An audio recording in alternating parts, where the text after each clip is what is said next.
El término narcisismo proviene de la descripción clínica y fue escogido por Penacke en 1899 para designar aquella conducta por la cual un individuo da a su cuerpo propio un trato parecido al que daría al cuerpo de un objeto sexual. Vale decir, lo mira con complacencia sexual, lo acaricia, lo mima, hasta que gracias a estos manejos alcanza la satisfacción plena.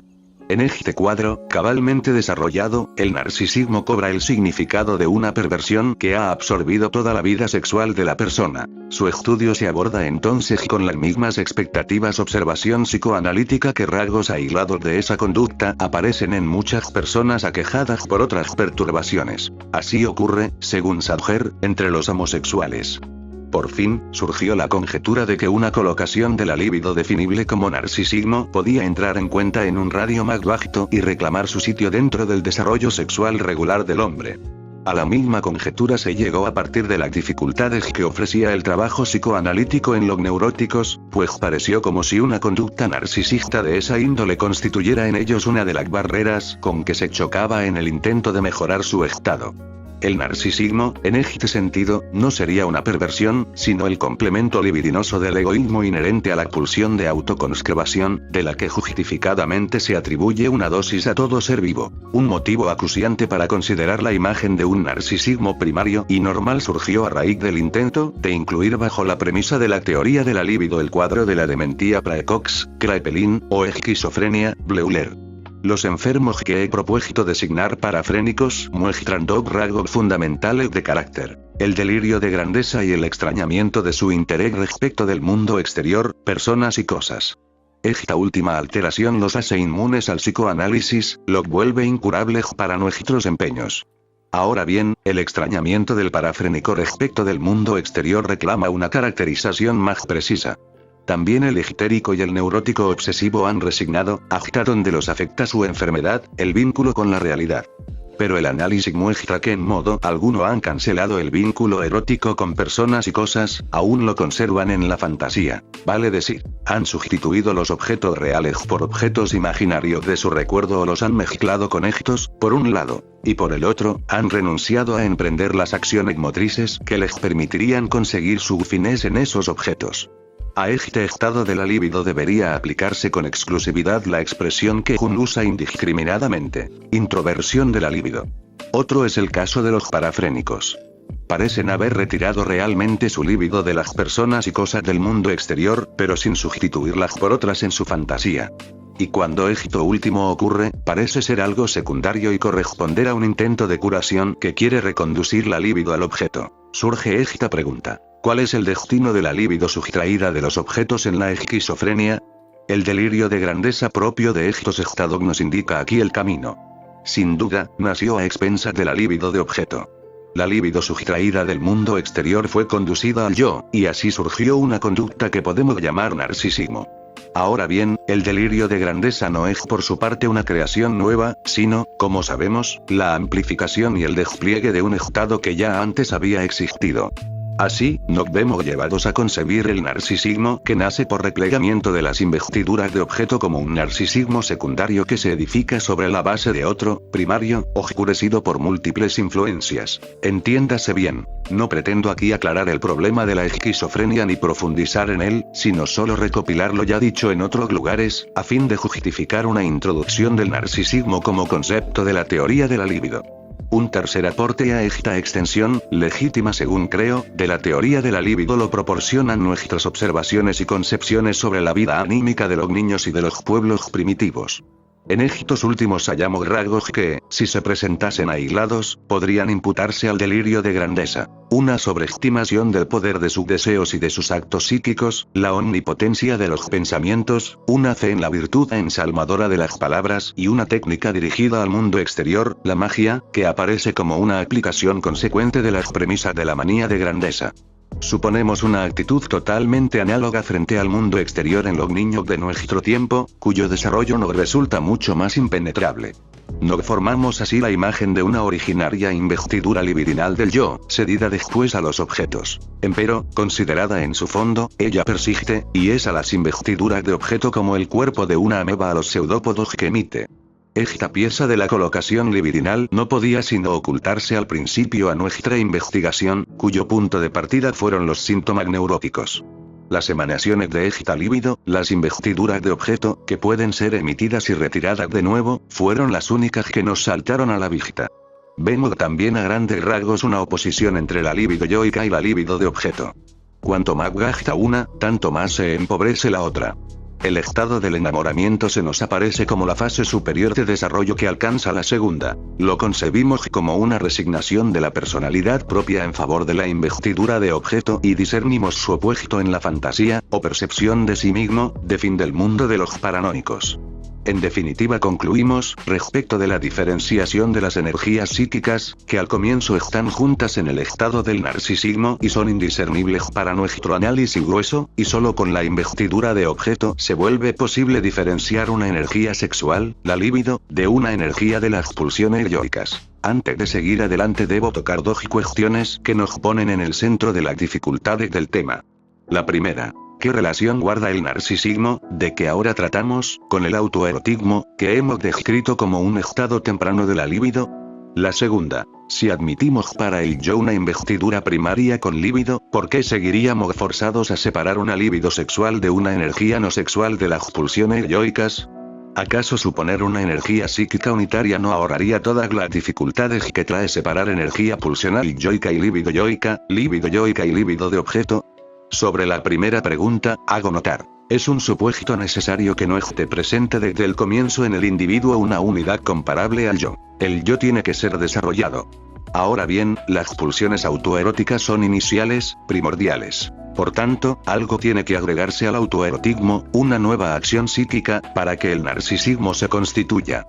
La exhortación a responder terminantemente la segunda pregunta no puede sino suscitar un malestar notable en todo psicoanalista. Uno se debate en este dilema. Es desagradable abandonar la observación a cambio de unas estériles disputas teóricas, pero no es lícito sustraerse de un intento de clarificación. Por cierto, representaciones como las de libido yoica, energía pulsional yoica y otras semejantes no son aprehensibles con facilidad, ni su contenido es suficientemente rico. Una teoría especulativa de las relaciones entre ellas pretendería obtener primero, en calidad de fundamento, un concepto circunscrito con nitidez. Solo que a mi juicio esa es, precisamente, la diferencia entre una teoría especulativa y una ciencia construida sobre la interpretación de la empina. Esta última no envidiará a la especulación el privilegio de una fundamentación tersa, incontrastable desde el punto de vista lógico. De buena gana se contentará con unos pensamientos básicos que se pierden en lo nebuloso y apenas se dejan concebir. Espera aprehenderlos con mayor claridad en el curso de su desarrollo en cuanto ciencia y, llegado el caso, está dispuesta a cambiarlos por otros. Es que tales ideas no son el fundamento de la ciencia, sobre el cual descansaría todo. Lo es, más bien, la sola observación. No son el cimiento sino el remate del edificio íntegro, y pueden sustituirse y desecharse sin perjuicio. En nuestros días vivimos idéntica situación en la física, cuyas intuiciones básicas sobre la materia, los centros de fuerzas, la atracción y conceptos parecidos están sujetos casi a tanto reparos como los correspondientes del psicoanálisis. El valor de los conceptos de libido yoica y libido de objeto reside en que provienen de un procesamiento de los caracteres íntimos del suceder neurótico y psicótico. La separación de la libido en una que es propia del yo y una endosada a los objetos es la insoslayable prolongación de un primer supuesto que dividió pulsiones sexuales y pulsiones yoicas. Al menos me obligó a esto último el análisis de la neurosis de transferencia puras, histeria y neurosis obsesiva, y todo lo que sé es que los intentos de dar razón de estos fenómenos por otros medios han fracasado radicalmente. Dada la total inexistencia de una doctrina de las pulsiones que de algún modo nos oriente, está permitido o, mejor, es obligatorio adoptar provisionalmente algún supuesto y someterlo a prueba de manera consecuente hasta que fracase o se corrobore. Ahora bien, el supuesto de una separación originaria entre unas pulsiones sexuales y otras, yoicas, viene avalado por muchas cosas, y no solo por su utilidad para el análisis de la neurosis de transferencia. Concedo que este factor por sí solo no sería inequívoco, pues podría tratarse de una energía psíquica indiferente que únicamente por el acto de la investidura de objeto se convirtiese en líbido. Pero, en primer lugar, esta división conceptual responde al distingo popular tan corriente entre hambre y amor. En segundo lugar, consideraciones biológicas abogan en su favor. El individuo lleva realmente una existencia doble, en cuanto es fin para sí mismo y eslabón dentro de una cadena de la cual es tributario contra su voluntad o, al menos, sin que medie esta. Él tiene a la sexualidad por uno de sus propósitos, mientras que otra consideración lo muestra como mero apéndice de su plasma germinal, a cuya disposición pone sus fuerzas a cambio de un premio de placer. Es el portador mortal de una sustancia, quizás, inmortal, como un mayorazgo no es sino el derechohabiente temporario de una institución que lo sobrevive. La separación de las pulsiones sexuales respecto de las yoicas no haría sino reflejar esta función doble del individuo. En tercer lugar, debe recordarse que todas nuestras provisionalidades psicológicas deberán asentarse alguna vez en el terreno de los sustratos orgánicos.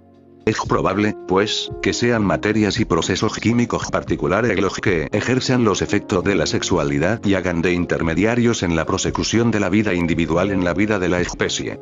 Nosotros tomamos en cuenta tal probabilidad sustituyendo esas materias químicas particulares por fuerzas psíquicas particulares. Precisamente porque siempre me he esforzado por mantener alejado de la psicología todo lo que le es ajeno, incluido el pensamiento biológico, quiero confesar en este lugar de manera expresa que la hipótesis de unas pulsiones sexuales y yoicas separadas, y por tanto la teoría de la libido, descansa mínimamente en bases psicológicas, y en lo esencial tiene apoyo biológico. Así pues, tendré la suficiente consecuencia para desechar esta hipótesis si del trabajo psicoanalítico mismo surgiere una premisa diferente y más servicial acerca de las pulsiones. Hasta ahora ello no ha ocurrido. También podría ser que la energía sexual, la libido, en su fundamento último y en su remoto origen, no fuese sino un producto de la diferenciación de la energía que actúa en toda la psique. Pero una aseveración así es intrascendente. Se refiere a cosas ya tan alejadas de los problemas de nuestra observación y de tan escaso contenido cognoscitivo que es por igual ocioso impugnarla o darla por válida. Posiblemente esa identidad primordial no tendría con nuestros intereses analíticos mayor relación que la del parentesco primordial de todas las razas humanas con la prueba de que se es pariente del testador, exigida para la transmisión legal de la herencia. Con todas esas especulaciones no llegamos a ninguna parte, puesto que no podemos esperar hasta que alguna otra ciencia nos obsequie las soluciones definitivas en materia de doctrina de las pulsiones. Es atinado averiguar si una síntesis de los fenómenos psicológicos no puede echar luz sobre aquellos enigmas biológicos básicos. Familiaricémonos con la posibilidad del error, pero no nos abstengamos de extender de manera consecuente el supuesto escogido en primer término, y que el análisis de la neurosis de transferencia nos forzó a adoptar, de una oposición entre pulsiones sexuales y pulsiones yoicas, para averiguar si admite un desarrollo fecundo y exento de contradicción y si es aplicable también a otras afecciones, por ejemplo, a la esquizofrenia. Otra cosa sería, desde luego, si se aportara la prueba de que la teoría de la libido ya ha fracasado en la explicación de la enfermedad mencionada en último término. C.G. Jung, 1912, lo aseveró, con lo cual me forzó a hacer las anteriores puntualizaciones, que de buena gana me habría ahorrado. Hubiese preferido seguir hasta el final el camino que emprendí en el análisis del caso Schreber, callando acerca de sus premisas. Ahora bien, la aseveración de Jung es, por lo menos, precipitada. Sus fundamentaciones son pobres. Sobre todo, aduce mi propio testimonio. Yo habría dicho que me vi precisado, en vista de las dificultades del análisis de Schreber, a ampliar el concepto de líbido, vale decir, a resignar su contenido sexual y hacer coincidir líbido con interés psíquico en general. Ya Ferenczi, 1913, en una crítica a fondo al trabajo de Jung, expuso lo que hay que decir para rectificar esa interpretación falsa. No me resta sino declararme de acuerdo con él y repetir que yo no expresé semejante renuncia a la teoría de la libido. Otro argumento de Jung, a saber, que no es concebible que la pérdida de la función normal de lo real pueda ser causada por el solo tiro de la libido, no es tal, sino un decreto. Ibex de Question toma la decisión de antemano y se ahorra la discusión, pues justamente debería investigarse si ello es posible y el modo en que lo es. En su siguiente gran trabajo, Jung roza muy de pasada la solución que yo apunté hace ya mucho. En relación con ello, solo resta considerar un punto, al cual, por lo demás, Freud se refiere en su trabajo sobre el caso Schreber 1911 c. Que la introversión de la libido sexual lleva a una investidura del yo, y posiblemente por esta vía se produce aquel efecto de pérdida de realidad, de hecho una tentadora posibilidad de explicar de esta manera la psicología de la pérdida de realidad. Solo que Jung no se interna mucho en esa posibilidad. pocas líneas, después se deshace de ella observando que, si se partiese de esta condición, se obtendría la psicología de un anacoreta ascético, pero no una dementía praecox. Inapropiada comparación, incapaz de llevarnos a decisión alguna, según lo enseña esta reflexión. Un anacoreta así, que se afana en desarraigar todo rastro de interés sexual, vale decir, solo en el sentido popular de la palabra sexual, ni siquiera tiene que presentar necesariamente una colocación patógena de la libido.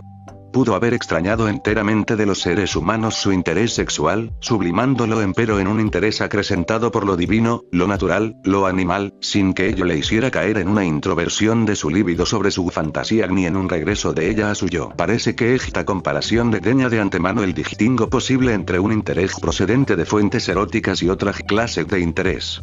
Recordemos, además, que las investigaciones de la escuela suiza, con todo lo meritorias que son, solo en 2 puntos han contribuido a esclarecer el cuadro de la dementía praecox. La existencia de los complejos, comprobado tanto en personas sanas como en neuróticos, y la semejanza entre los productos de la fantasía de los aquejados por esa enfermedad y los mitos de los pueblos. Pero como no han podido echar luz alguna sobre el mecanismo de la contracción de la enfermedad, podemos desechar el aserto de Jung según el cual la teoría de la libido ha fracasado en arrancar los secretos a la dementía praecox y por eso quedó liquidada también respecto de las otras neurosis. Un estudio directo del narcisismo me parece bloqueado por dificultades particulares.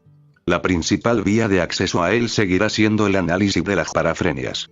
Así como la neurosis de transferencia nos posibilitaron rastrear las emociones pulsionales libidinosas, la dementía praecox y la paranoia nos permitirán inteligir la psicología del yo.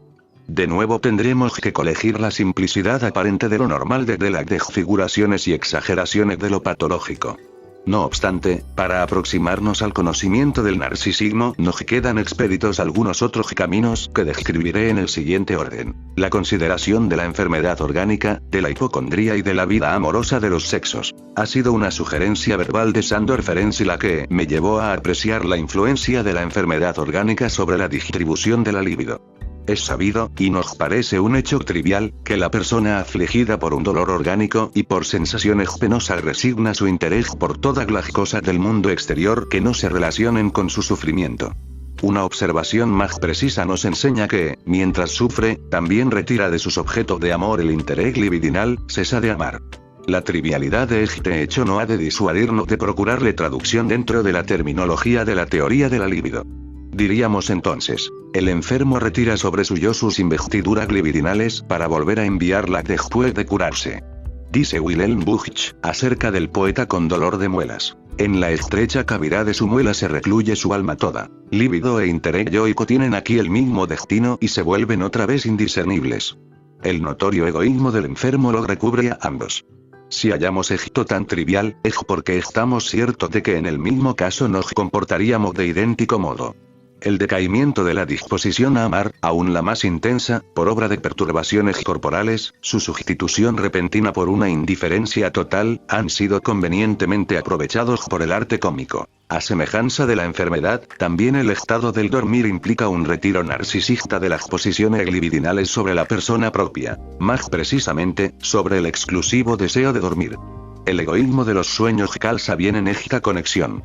En ambos casos vemos, si no otra cosa, al menos ejemplos de alteraciones en la distribución de la libido a consecuencia de una alteración en el yo. La hipocondría se exterioriza, al igual que la enfermedad orgánica, en sensaciones corporales penosas y dolorosas, y coincide también con ella por su efecto sobre la distribución de la libido. El hipocondríaco retira interés y líbido, esta última de manera particularmente nítida, de los objetos del mundo exterior y los concentra sobre el órgano que le atañe. Ahora bien, hay una diferencia patente entre hipocondría y enfermedad orgánica. En el segundo caso las sensaciones penosas tienen su fundamento en alteraciones orgánicas comprobables, en el primero no. Pero sería enteramente congruente con los marcos de toda nuestra concepción sobre los procesos de la neurosis que nos decidiésemos a decir. La hipocondría ha de tener razón, tampoco en ella han de faltar las alteraciones de órgano. Ahora bien, ¿en qué consistirían?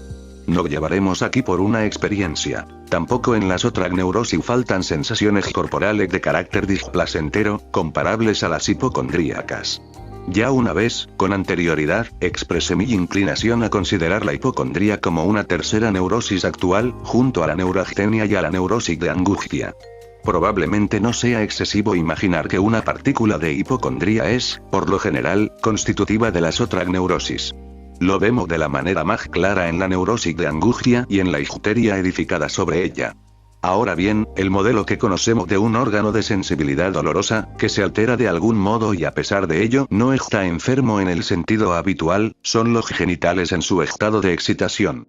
En ese estado reciben aflujo sanguíneo, se hinchan, se humedecen y son sede de múltiples sensaciones.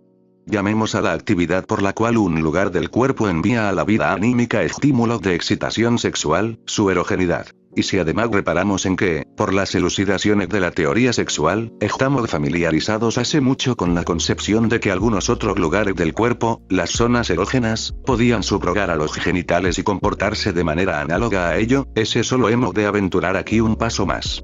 Podemos decidirnos a considerar la erogenidad como una propiedad general de todos los órganos, y ello nos autorizaría a hablar de su aumento o su disminución en una determinada parte del cuerpo.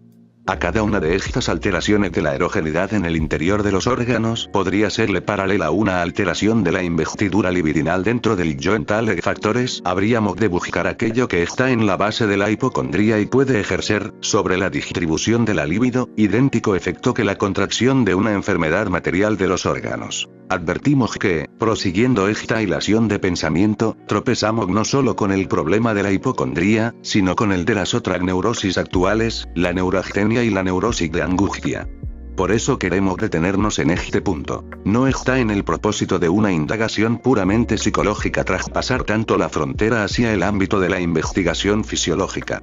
Limitémonos a consignar lo que desde este punto puede conjeturarse. La hipocondría es a la parafrenia, aproximadamente, lo que las otras neurosis actuales son a la histeria y a la neurosis obsesiva. Vale decir, depende de la libido yoica, así como las otras dependen de la libido de objeto. La angustia hipocondríaca sería, del lado de la libido yoica, el correspondiente de la angustia neurótica.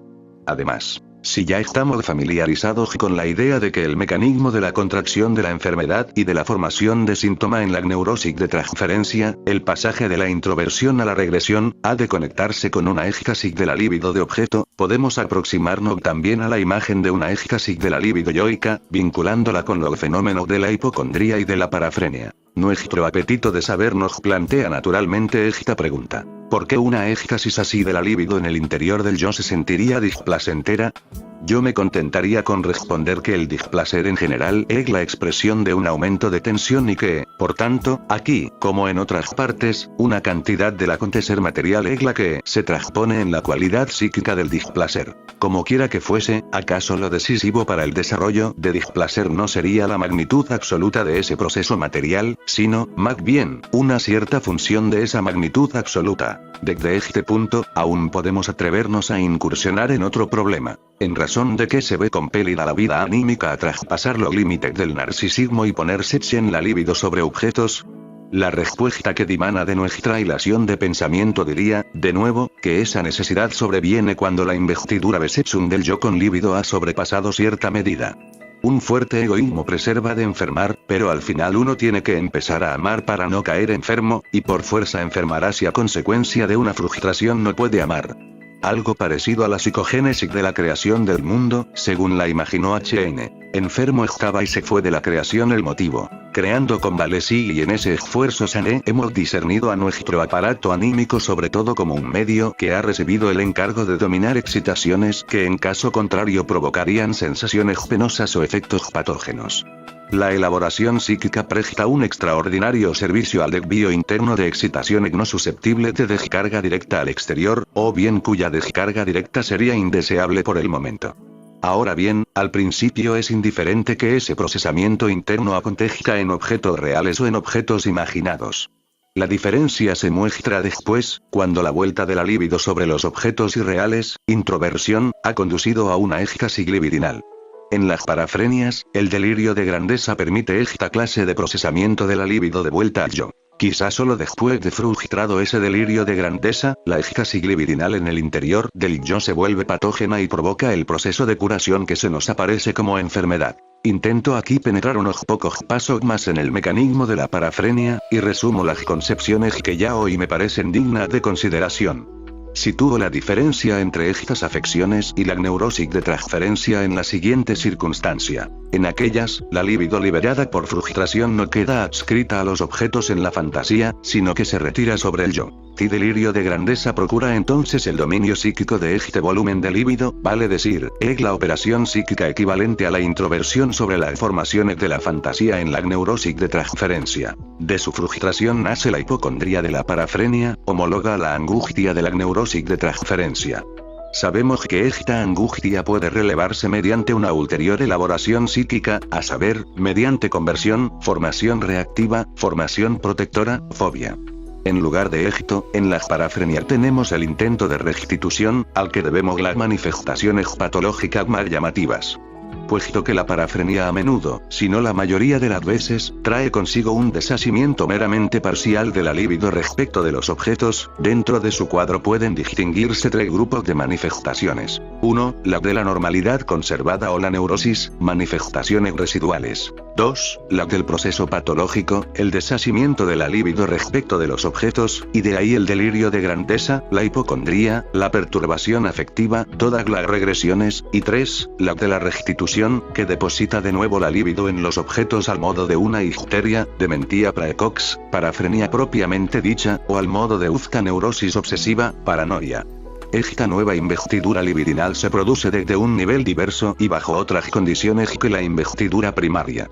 La diferencia entre la neurosis de transferencia generadas por ella y las formaciones correspondientes del yo normal debería poder proporcionarnos la intelección más honda de la estructura de nuestro aparato anímico. Una tercera vía de acceso al estudio del narcisismo es la vida amorosa del ser humano dentro de su variada diferenciación en el hombre y en la mujer. Así como al comienzo la libido yoica quedó oculta para nuestra observación tras la libido de objeto, reparamos primero en que el niño, y el adolescente, elige sus objetos sexuales tomándolo de su vivencia de satisfacción. Las primeras satisfacciones sexuales autoeróticas son vivenciadas a remolque de funciones vitales que sirven a la autoconservación.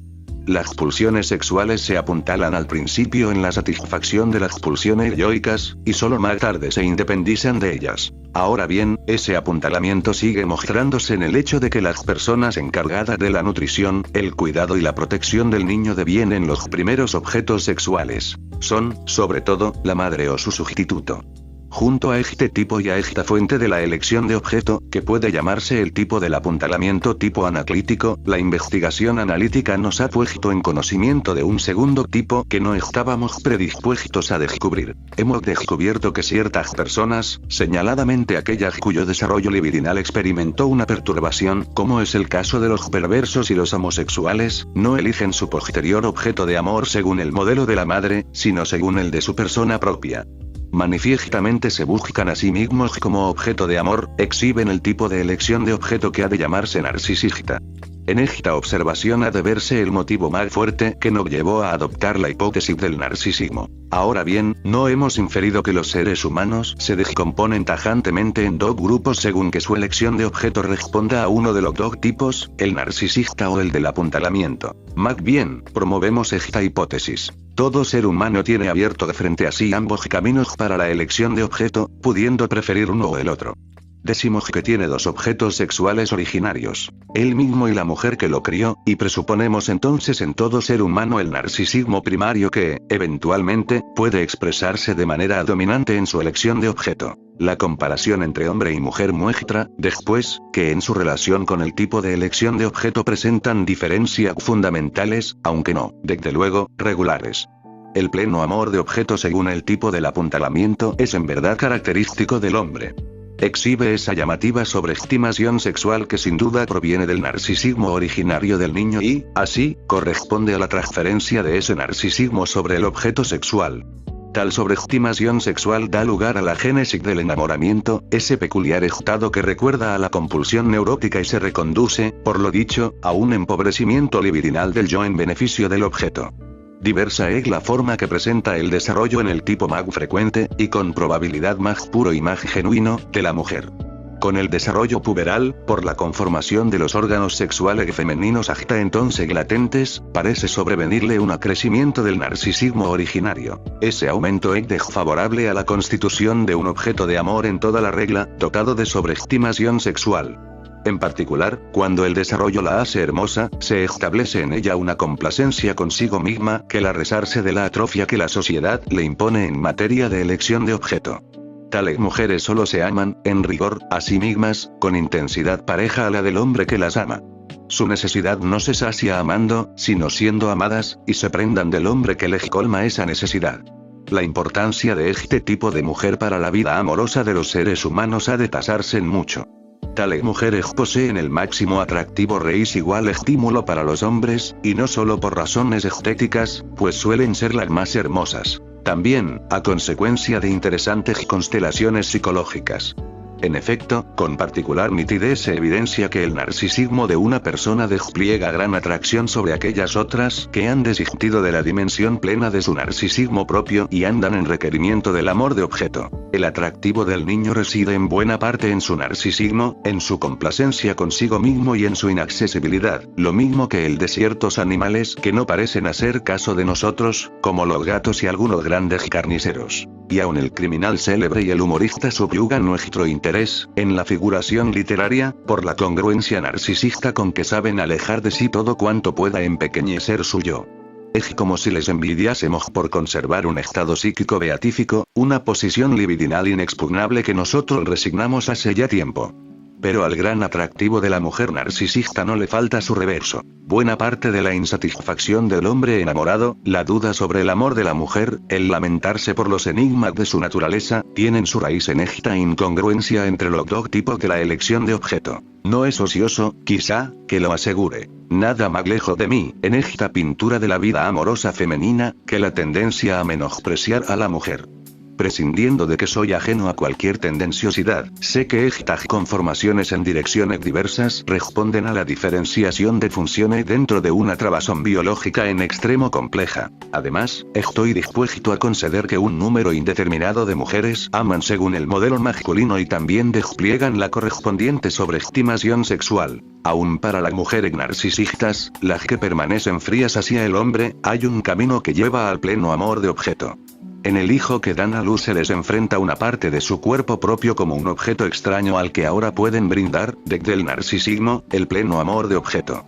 Y todavía hay otras que no necesitan esperar el hijo para dar ese paso en el desarrollo desde el narcisismo, secundario, hasta el amor de objeto. Antes de la pubertad se han sentido varones y durante un tramo se desarrollaron como tales. Y después que esa aspiración quedó interrumpida por la maduración de la feminidad, le resta la capacidad de ansiar un ideal masculino que es en verdad la continuación del ser varonil que una vez fueron. Un sucinto panorama de los caminos para la elección de objeto nos sugeriría estas observaciones indicativas. Se ama uno. Según el tipo narcisista. A lo que uno mismo es, a sí mismo. B a que uno mismo fue. Sea lo que uno querría ser. Y gracias por la confianza, tilines, ahora quiero que se rajen con una galletita o el almuerzo. Los quiero, chiquilines, muac. Pronto se podrá hacer el iceberg muy jeje.